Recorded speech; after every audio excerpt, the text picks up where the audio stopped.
Hello friends, welcome my YouTube channel.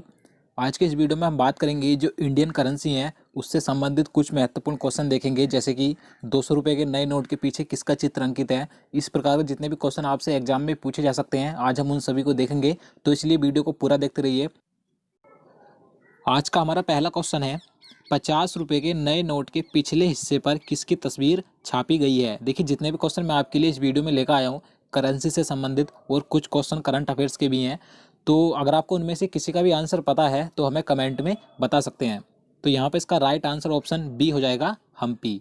आपको ध्यान रखना है, जो इस समय पर नया नोट आया हुआ है 50 रुपये का, उसके पिछले हिस्से पर हम्पी की तस्वीर छपी है। अब आपको ध्यान रखना है कि हम्पी क्या है। देखिए, जो हिस्ट्री में विजयनगर साम्राज्य था तो उसकी राजधानी हुआ करती थी हम्पी। और अगर हम बात करें कि हम्पी वर्तमान में कहाँ पर है, तो आपको ध्यान रखना है ये कर्नाटक राज्य में स्थित है। और देखिए, आपको यहाँ से एक पॉइंट और ध्यान रखना है, जो इस समय पर 50 रुपये का नया नोट है, इसका आकार यानी कि इसकी लंबाई चौड़ाई कितनी है, आपको ये भी ध्यान रखनी है। अगर हम बात करें इसकी चौड़ाई की, तो 66 मिलीमीटर इसकी चौड़ाई है। और अगर हम बात करें इसकी लंबाई की, तो 135 मिलीमीटर इसकी लंबाई है। तो आपको ध्यान रखना है ये मिलीमीटर में है। चलिए नेक्स्ट क्वेश्चन देखते हैं। क्वेश्चन नंबर 2 है, 100 रुपये के नए नोट पर पीछे की ओर किसकी आकृति छपी है। देखिए, इससे पहले क्वेश्चन में हम बात कर चुके हैं 50 रुपये के नोट की, तो उस पर हम्पी की तस्वीर है। इस क्वेश्चन में 100 रुपये के नोट पर बताना है किसकी आकृति छपी है। तो इसका राइट आंसर ऑप्शन डी हो जाएगा, रानी की बाब। देखिए, आपको ध्यान रखना है, जो रानी की बाब है ये गुजरात के पाटन में स्थित है। तो 100 रुपये के नए नोट के पीछे रानी की बाब का चित्र अंकित है, तो आपको ध्यान रखना है। और देखिए, अगर हम बात करें इसकी लंबाई चौड़ाई की, तो 100 रुपये के नए नोट की जो चौड़ाई है 66 मिलीमीटर ही इसकी चौड़ाई है। और इसकी जो लंबाई है 142 मिलीमीटर इसकी लंबाई है। तो आपको ध्यान रखना है। तो चलिए नेक्स्ट क्वेश्चन देखते हैं। क्वेश्चन नंबर 3 है, भारतीय करेंसी नोट पर कितनी भाषा लिखी होती हैं। देखिए, काफ़ी अच्छा क्वेश्चन है ये, कई लोग इसमें कंफ्यूज भी हो जाते हैं। तो आपको ध्यान रखना है, जो भारतीय करेंसी नोट होता है इस पर कुल 17 भाषाएं लिखी होती हैं। तो यहाँ पे इसका सही आंसर ऑप्शन डी हो जाएगा। देखिए, आपको ध्यान रखना है कि अगर आपसे एग्जाम में क्वेश्चन घुमा फिरा कर पूछा जाए कि भारतीय करेंसी नोट पर पीछे की ओर जो बॉक्स बना होता है, आपने देखा होगा, इसमें कितनी भाषाएं लिखी होती हैं, तो इसमें जो कुल भाषाएं लिखी होती हैं 15 भाषाएं होती हैं। और इंग्लिश और हिंदी को लगाकर पूरे नोट पर 17 भाषाएं होती हैं। तो आपको ये सभी ध्यान रखना है। तो चलिए नेक्स्ट क्वेश्चन देखते हैं। 200 रुपये के नए नोट पर पीछे की ओर किसकी आकृति बनी हुई है। देखिए, इससे पहले हम 50 रुपये के नोट और 100 रुपये के नोट की बात कर चुके हैं, तो मैं आपको एक बार से फिर से बता देता हूँ। 50 रुपये के नोट पर हम्पी का चित्र अंकित है और 100 रुपये के नोट पर रानी की बाब स्थित है। अगर हम बात करें 200 रुपये के नोट की, तो आपको ध्यान रखना है सांची का स्तूप का चित्र अंकित है। तो यहाँ पे इसका सही आंसर ऑप्शन सी हो जाएगा, सांची का स्तूप। आपको ध्यान रखना है। और देखिए, 200 रुपये के नोट की जो लंबाई चौड़ाई है, इसकी चौड़ाई 66 मिलीमीटर इसकी चौड़ाई है। आपको ध्यान रखना है, जो सभी नोट है उनकी जो चौड़ाई है लगभग 66 मिलीमीटर सभी नोटों की चौड़ाई है। और इसकी लंबाई 146 मिलीमीटर है। आपको ध्यान रखना है। नेक्स्ट क्वेश्चन देखते हैं। क्वेश्चन नंबर 5 है, 500 रुपये के नए नोट पर पीछे की ओर किसकी आकृति छपी हुई है। देखिए, आप इसका आंसर ऑप्शन देखकर भी लगा सकते हैं, क्योंकि 3 ऑप्शन ऐसे हैं, मैं आपको पहले भी बता चुका हूँ। तो यहाँ पे इसका राइट आंसर ऑप्शन ए हो जाएगा, लाल किला। 500 रुपये के नए नोट के पीछे लाल किले का चित्र अंकित है, आपको ध्यान रखना है। और इसकी जो लंबाई चौड़ाई है 500 रुपये के नोट की 66 मिलीमीटर इसकी चौड़ाई है। मैं आपको बता चुका हूँ, लगभग सभी नोटों की चौड़ाई 66 मिलीमीटर है। और इसकी लंबाई 150 मिलीमीटर है। आपको ध्यान रखना है। नेक्स्ट क्वेश्चन देखते हैं। 2000 के नए नोट पर पीछे की ओर किसकी आकृति है। देखिए, आपको बताना है कि जो 2000 का नोट आया था विमुद्रीकरण के बाद, जो भारत में नोटबंदी की गई थी, तो इसके पीछे किसकी आकृति छपी हुई है। तो इसका सही आंसर ऑप्शन बी हो जाएगा, मंगलयान। आपको जरूर ध्यान रखना है, मंगलयान छपा हुआ है। देखिए, ये question railway group D exam में पूछा जा चुका है, तो आपको जरूर ध्यान रखना है। और अगर हम बात करें इसकी लंबाई चौड़ाई की, तो 66 मिलीमीटर इसकी चौड़ाई है। और इसकी लंबाई सबसे ज़्यादा है सभी नोटों से, 166 मिलीमीटर इसकी लंबाई है। चलिए नेक्स्ट क्वेश्चन देखते हैं। क्वेश्चन नंबर 7 है, मुद्रा आपूर्ति किसके द्वारा नियंत्रित की जाती है। देखिए, काफ़ी अच्छा क्वेश्चन है ये। तो इसका यहाँ पर सही आंसर ऑप्शन सी हो जाएगा, भारतीय रिजर्व बैंक। यहाँ पर भारतीय है, भारतीय रिजर्व बैंक यानी आरबीआई के द्वारा मुद्रा आपूर्ति नियंत्रित की जाती है। आपको ध्यान रखना है। नेक्स्ट क्वेश्चन देखते हैं। भारत में नेशनल स्टॉक एक्सचेंज का मुख्यालय कहाँ स्थित है? देखिए ये क्वेश्चन भी काफ़ी महत्वपूर्ण है, क्योंकि ये क्वेश्चन भी एग्जाम में कई बार पूछा जाता है। तो आपको पता है तो आप इसका आंसर लगा सकते हैं। तो इसका राइट आंसर ऑप्शन डी हो जाएगा, मुंबई। जो भारत में नेशनल स्टॉक एक्सचेंज का मुख्यालय है, मुंबई में स्थित, आपको ध्यान रखना है। और अगर हम बात करें इसकी स्थापना कब की गई थी, तो आपको ध्यान रखना है 1992 में इसकी स्थापना की गई थी। चलिए नेक्स्ट क्वेश्चन देखते हैं। क्वेश्चन नंबर 9 है, भारत में पहली बार बैंकों का राष्ट्रीयकरण कब हुआ था?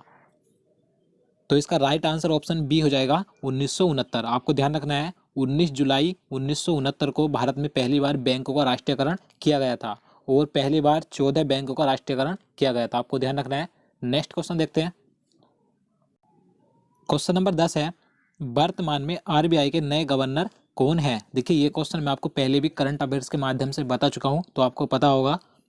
तो इसका राइट आंसर ऑप्शन बी हो जाएगा, शक्तिकांत दास। ये आरबीआई के नए गवर्नर बने हैं वर्तमान में, आपको जरूर ध्यान रखना है। नेक्स्ट क्वेश्चन देखते हैं। वर्तमान में भारत में कुल कितने उच्च न्यायालय हैं? तो यहाँ पर इसका सही आंसर ऑप्शन ए हो जाएगा, 25। देखिए आपको ध्यान रखना है कि इस समय पर वर्तमान में भारत में जो उच्च न्यायालयों की संख्या है 25 है, तो आपको जरूर ध्यान रखना है। और देखिए जो 25वां उच्च न्यायालय बना है, आंध्र प्रदेश उच्च न्यायालय 25वां उच्च न्यायालय बना है, आपको ध्यान रखना है। और देखिए 1 जनवरी 2019 से पहले आंध्र प्रदेश और तेलंगाना का जो उच्च न्यायालय हुआ करता था, हैदराबाद हुआ करता था, आपको ध्यान रखना है। और देखिए आंध्र प्रदेश का अलग हो गया है और तेलंगाना का अलग हो गया है। आंध्र प्रदेश का आंध्र प्रदेश उच्च न्यायालय है और तेलंगाना का हैदराबाद उच्च न्यायालय है, आपको ध्यान रखना है। और देखिए जो आंध्र प्रदेश के मुख्य न्यायाधीश बनाए गए हैं CB प्रवीण कुमार हैं, और तेलंगाना के मुख्य न्यायाधीश B राधाकृष्णन हैं। और देखिए आंध्र प्रदेश की राजधानी अमरावती है और तेलंगाना की राजधानी हैदराबाद है। आपको ये सभी बातें ध्यान रखनी है। चलिए नेक्स्ट क्वेश्चन देखते हैं। क्वेश्चन नंबर 12 है, केंद्रीय सूचना आयोग के नए मुख्य सूचना आयुक्त कौन बने हैं? देखिए काफी महत्वपूर्ण क्वेश्चन है, करंट अफेयर्स का क्वेश्चन है। तो यहाँ पे इसका सही आंसर ऑप्शन बी हो जाएगा, सुधीर भार्गव। ये नए सूचना आयुक्त बने हैं, आपको जरूर ध्यान रखना है। और देखिए इन्होंने किसका स्थान लिया है, आपको ध्यान रखना है, RK माथुर का इन्होंने स्थान लिया है। और इन्हें जो शपथ दिलाई गई है, राष्ट्रपति रामनाथ कोविंद जी के द्वारा इन्हें शपथ दिलाई गई है, आपको ध्यान रखना है। नेक्स्ट क्वेश्चन देखते हैं। भारत द्वारा G20 शिखर सम्मेलन का आयोजन किस वर्ष किया जाएगा? तो इसका राइट आंसर ऑप्शन डी हो जाएगा, 2022। देखिए 2022 में भारत में G20 शिखर सम्मेलन का आयोजन किया जाएगा, आपको जरूर ध्यान रखना है। और देखिए अगर हम बात करें 2018 की, कि 2018 में कहाँ पर किया गया था, आपको ध्यान रखना है ब्यूनस आयर्स में किया गया था, अर्जेंटीना की राजधानी में। चलिए नेक्स्ट क्वेश्चन देखते हैं। क्वेश्चन नंबर 14 है, 2019 में गणतंत्र दिवस समारोह में भारत के मुख्य अतिथि कौन होंगे? तो इसका राइट आंसर ऑप्शन ए हो जाएगा, दक्षिण अफ्रीका के राष्ट्रपति। आपको ध्यान रखना है 2019 में गणतंत्र दिवस यानी कि 26 जनवरी को जो भारत के मुख्य अतिथि होंगे, दक्षिण अफ्रीका के राष्ट्रपति होंगे, जिनका नाम सिरिल रामाफोसा है, आपको ध्यान रखना है। नेक्स्ट क्वेश्चन देखते हैं। हाल ही में ओपेक की 175वीं बैठक कहाँ संपन्न हुई? तो यहाँ पर इसका राइट आंसर ऑप्शन डी हो जाएगा, ऑस्ट्रिया। देखिए अभी हाल ही में ऑस्ट्रिया देश में ओपेक की 175वीं बैठक संपन्न हुई है, आपको ध्यान रखना है। देखिए आप सोच रहे होंगे कि ओपेक क्या है, मैं आपको इसके बारे में बता देता हूँ। देखिए जो ओपेक है, मैं यहाँ पर लिख देता हूँ, OPEC, ओपेक। इसकी जो पूरी फुल फॉर्म होती है, organisation of the petroleum exporting countries, आपको ध्यान रखना है। यानी कि पेट्रोलियम निर्यातक देशों का एक संगठन है ओपेक। इसमें 15 देश शामिल हैं इस संगठन में, आपको ध्यान रखना है। और देखिए इसका जो मुख्यालय स्थित है, वियना में इसका मुख्यालय स्थित है, आपको ध्यान रखना है। तो चलिए नेक्स्ट क्वेश्चन देखते हैं। क्वेश्चन नंबर 16 है, हाल ही में सबसे तेज 25 अंतर्राष्ट्रीय टेस्ट शतक लगाने वाले भारतीय बल्लेबाज कौन बने हैं? तो इसका राइट आंसर ऑप्शन बी हो जाएगा, विराट कोहली। देखिए भारत की ओर से अंतर्राष्ट्रीय टेस्ट क्रिकेट में सबसे तेज 25 शतक लगाने वाले खिलाड़ी विराट कोहली बन गए हैं, आपको ध्यान रखना है। और देखिए अगर हम बात करें भारत की ओर से दूसरे नंबर पर कौन से खिलाड़ी हैं, आपको ध्यान रखना है, सचिन तेंदुलकर हैं, जिन्होंने 130 पारियों में 25 शतक लगाए थे। और विराट कोहली ने सिर्फ 127 पारी में 25 शतक लगाए हैं, आपको ध्यान रखना है। और देखिए अगर हम बात करें पूरे विश्व में कि पहले स्थान पर कौन है, तो आपको ध्यान रखना है ऑस्ट्रेलिया के सर ब्रैडमैन थे, जिन्होंने 68 पारियों में 25 शतक लगाए थे। चलिए नेक्स्ट क्वेश्चन देखते हैं। पशुओं के अधिकार के लिए लड़ने वाले संगठन पेटा इंडिया ने किसे पर्सन ऑफ द ईयर 2018 चुना है? तो इसका राइट आंसर ऑप्शन बी हो जाएगा सोनम कपूर। देखिए आपको ध्यान रखना है, ये एक संगठन है पेटा इंडिया, ये पशुओं के अधिकार के लड़ने के लिए प्रत्येक वर्ष किसी व्यक्ति को चुनता है। तो 2018 में चुना गया है सोनम कपूर को, आपको ध्यान रखना है। और देखिए अगर हम बात करें 2017 की, तो 2017 में अनुष्का शर्मा को चुना गया था। तो आपको ये सभी ध्यान रखना है। नेक्स्ट क्वेश्चन देखते हैं। क्वेश्चन नंबर 18 है, प्रधानमंत्री नरेंद्र मोदी जी ने किस राज्य में देश के सबसे लंबे रेल रोड पुल बोगीबील का उद्घाटन किया? देखिए काफ़ी महत्वपूर्ण क्वेश्चन है ये भी। तो यहाँ पर इसका सही आंसर ऑप्शन बी हो जाएगा, असम राज्य में किया गया है, आपको ध्यान रखना है। नेक्स्ट क्वेश्चन देखते हैं। राष्ट्रीय उपभोक्ता दिवस 2018 का विषय क्या था? तो देखिए सबसे पहले आपको पता होना चाहिए राष्ट्रीय उपभोक्ता दिवस कब मनाया जाता है। तो आपको ध्यान रखना है, प्रत्येक वर्ष 24 दिसंबर को राष्ट्रीय उपभोक्ता दिवस मनाया जाता है। और इस क्वेश्चन में पूछा गया है कि 2018 जब राष्ट्रीय उपभोक्ता दिवस मनाया गया था तो उसका विषय क्या रखा गया था?